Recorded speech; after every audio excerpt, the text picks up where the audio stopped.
Fala pessoal, bom dia. Espero que vocês estejam bem por aí.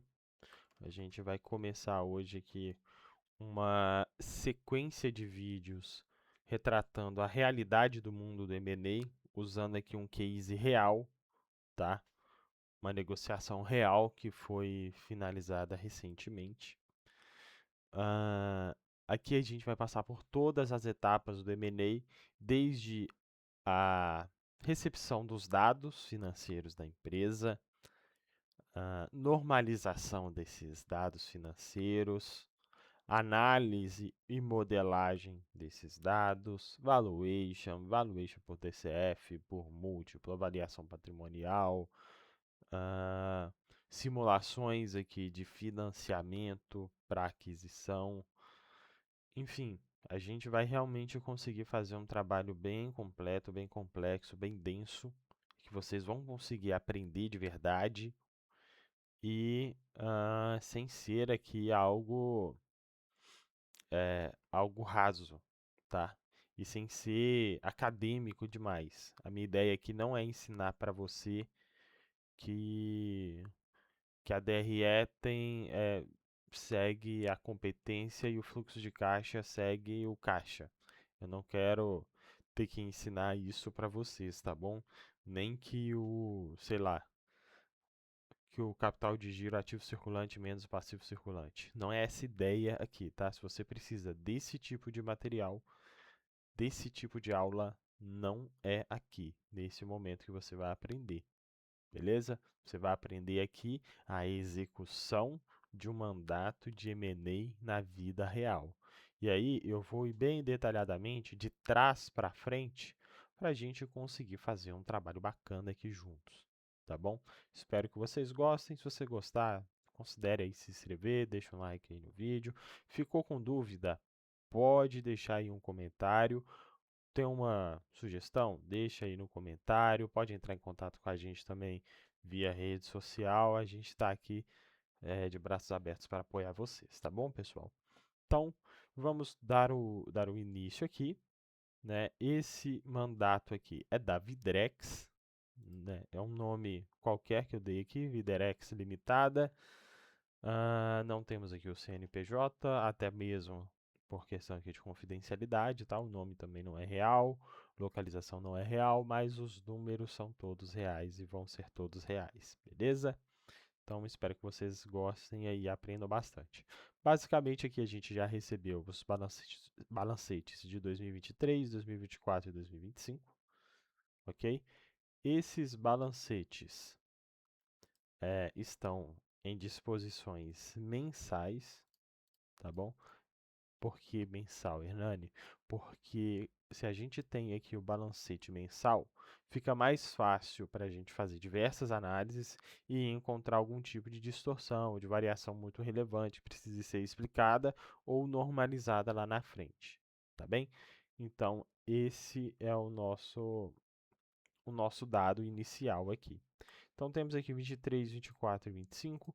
Eu fiz aqui uma aba de consolidação desses balancetes e depois transformei eles em uma base de dados de fato, tá? Vou explicar aqui para vocês essa base de dados para ficar fácil de vocês compreenderem o porquê que foi feito dessa forma, tá? Eu empilhei aqui os dados, então todos os lançamentos estão empilhados. Tenho aqui na coluna A data, na coluna B o código daquela conta contábil, na coluna C a nossa primeira alteração aqui na base, que é a fórmula número de caracteres, em que basicamente eu vou usar essa fórmula para saber qual conta é mais analítica, qual conta é menos analítica. Já vou explicar para vocês o que isso significa. Depois eu tenho aqui uma classificação entre DRE e balanço. Depois eu tenho aqui a coluna conta e subconta e 4 classificações por nível de cada uma das contas. E por último aqui os valores de fato, beleza? Então vamos retomar aqui. A fórmula número de caracteres, ou NumCarat, ela serve para a gente descobrir ah, qual é o nível daquela conta específica. Então, por exemplo, eu tenho aqui a conta ativo, que ela tem um caractere. Então, ela é a conta menos analítica de todas. Temos algumas contas com apenas um caractere: o ativo, o passivo, ah, em via de regra, o resultado, tá bom? As demais contas, a segunda conta aqui que eu tenho, a conta do ativo circulante, ela já tem 3 caracteres, então ela está dentro da estrutura do ativo. Perceba que todas as contas de ativo começam com 1, a conta do ativo circulante começa com 1.1, e aí você tem algumas contas aqui, ó, caixa, contas a receber, estoques, tributos a recuperar, tudo isso faz parte do ativo circulante. Todas elas começam com 1.1, beleza? E aí, dentro do ativo circulante, eu tenho aqui, por exemplo, a conta caixa e equivalentes de caixa. Ela faz parte do ativo circulante. E eu tenho dentro da conta caixa equivalentes de caixa outras 3 contas, né? A conta caixa, bancos, conta movimento e aplicações financeiras.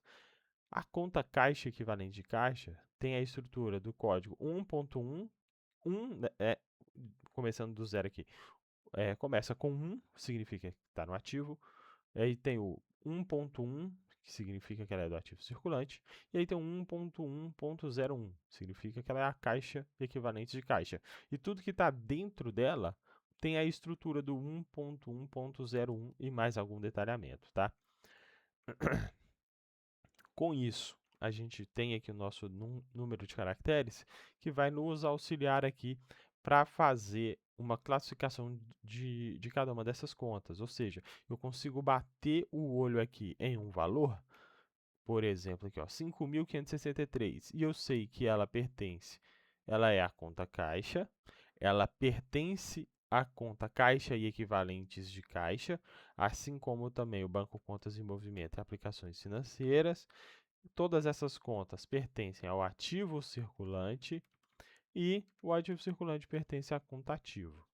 Então, assim, para isso, isso se repete durante todo o balancete aqui, tá? Então, por exemplo, aqui lá em despesa de Prolabore, está dentro de diretoria e administração, que está dentro de D&A, que está dentro de despesas operacionais. Tá bem, pessoal? Com isso, tendo explicado aí de forma mais rápida como que funciona aqui essa base de dados, se vocês ficarem com alguma dúvida, pode deixar aí na descrição que eu ajudo vocês. Na descrição não, né? Nos comentários que eu ajudo vocês, tá bom? Com isso, a gente vai criar aqui a nossa tabela dinâmica, porque assim a gente vai precisar criar duas, na verdade, tá? Uma que vai ser aqui a tabela dinâmica DRE e depois a gente vai fazer a tabela dinâmica do balanço patrimonial. Para configurar aqui, eu vou usar a data, vou usar aqui no filtro número de caracteres e se é DRE ou balanço patrimonial. Os valores aqui no espaço de valores. E aqui a gente vai fazer 1, 3, 6 e 10, para que a gente consiga ver aqui todo mundo que ver todas as contas e ver também todas as estruturas que a gente tem nela, né? Então aqui a gente vai fazer só para DRE. E aí, para o número de caracteres, a gente vai selecionar aqui o 6 e o 10. Eu vou recolher aqui todo mundo, para que a gente não fique vendo números dobrados aqui, tá, pessoal? Então, vamos montar aqui, vamos ajustar a estrutura aqui da nossa DRE, para simplificar, para facilitar, né, a nossa manipulação lá no Excel, beleza?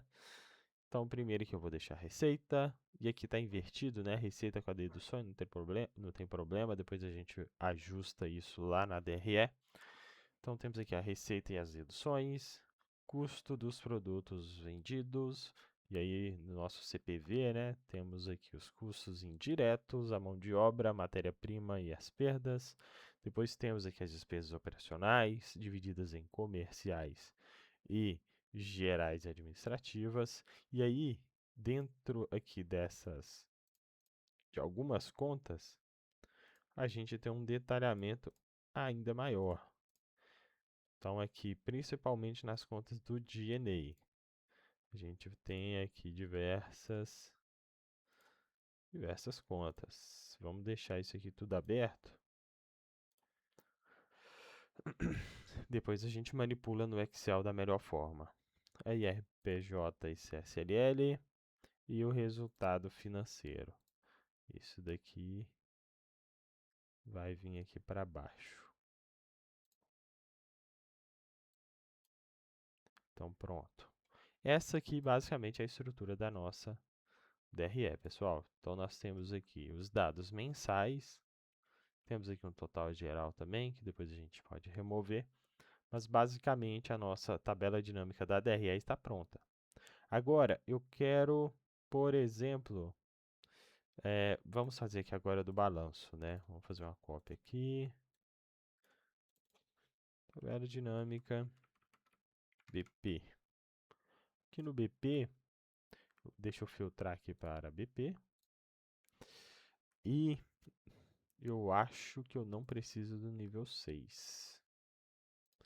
Tudo lá vai direto para o nível 10.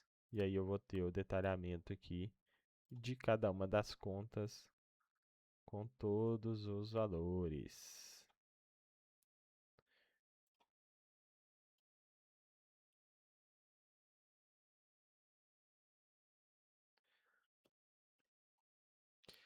Na verdade aqui eu acho que eu vou precisar do 3 também, porque o 3 é isso. Deixa eu ver aqui como é que tá.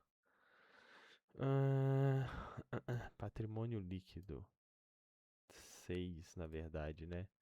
Ao invés do 3, eu vou usar aqui o 6. Pronto.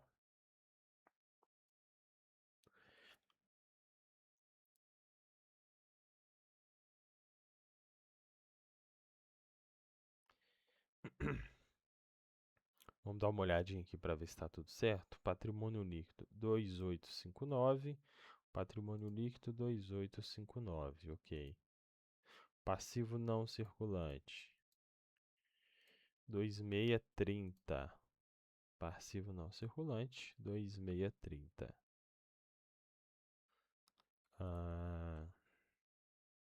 Passivo circulante 14778. Passivo circulante. Opa!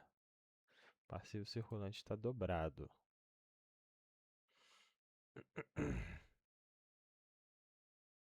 Por que isso está acontecendo?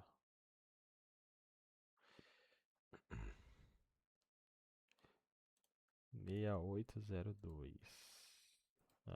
É isso. A dívida financeira está sendo considerada. Opa! Essa dívida financeira aqui, ela está aparecendo no meio do nosso cálculo. Então a gente vai ter que depois remover ela. Certo? Isso provavelmente vai acontecer em outras contas também. E por que que isso está acontecendo? Esse é um problema da vida real de quem trabalha com M&A, tá? Isso está acontecendo pelo seguinte: algumas contas, como por exemplo aqui, ó, passivo não circulante, ela não tem o nível 10. Percebe? O patrimônio líquido também não tem o nível 10. Então, com isso, eu preciso ir lá na minha tabela dinâmica e escolher também o nível 6. Como eu estou tendo que escolher também o nível 6, eu fico aqui com esse problema de duplicidade aqui na conta, tá, pessoal? Mas aí é só dar uma olhadinha aqui nos números para conseguir remover qualquer discrepância, tá? Então vamos fazer um teste aqui. Eu tenho no ativo aqui 25 milhões.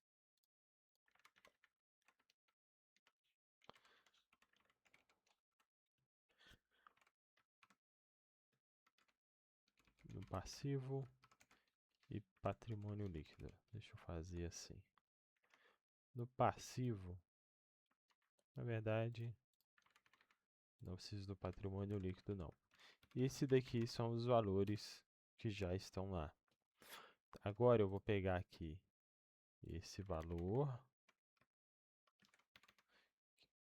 que a gente viu que está duplicado. Deixa eu colocar o sinal negativo aqui.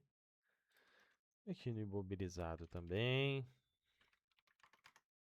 Vou colocar um sinal negativo aqui. Somar tudo isso, a gente ainda tem aqui uma diferença, né? Entre o ativo e o passivo de 2.200.000. Então, o meu trabalho aqui agora é encontrar todas essas diferenças, ó. Aqui tem, aqui tem, aqui tem, aqui tem, aqui também, aqui também, aqui também. Basicamente, eu vou ter em todos os grupos de contas. Perfeito.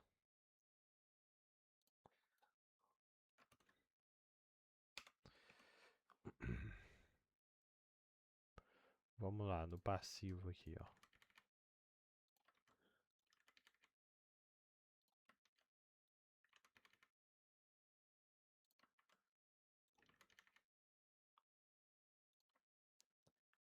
Esse aqui já está lá. Beleza, agora vamos voltar aqui para o ativo. Esse daqui já está lá. Tributos a recuperar.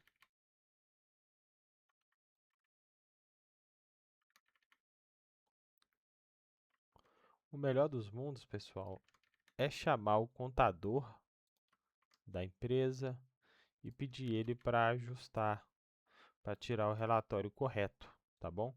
Mas nem sempre nós vamos ter esse tempo disponível. Então a gente precisa fazer o quê?